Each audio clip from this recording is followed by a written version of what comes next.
Hello, Tang Hol Now Bing. Ajo Mars Kajang with Tari Kwanai and Hopok like a Trata Pangina Tangda we are Lungdi, Chorong and Layli.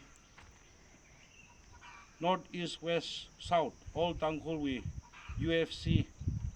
Championship Final Kangroli Ilavazang a Chorong and Layli. Kabang Bang Bing Chat Rang Rock the Chewy Kangroli Zang the Illa Mike Yala Sampang Kachot Lag and Yukui Atom the Shirka Bob Miada Hita Chatale Kai Illa Amik Kataita Makataita Laga Illa Yukui Lakra the Katikring Nurgaine lastly Mung Nura Limita E Chainsaw Sing Laga Kel Bingji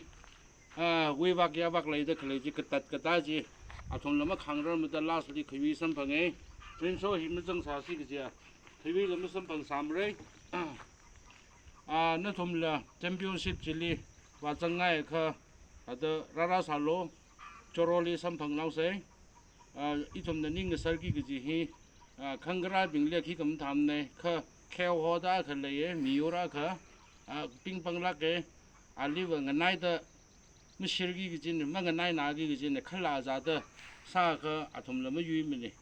Jita Aram Makate Wivang Ia Jot Lagaina Ilila Sami Haine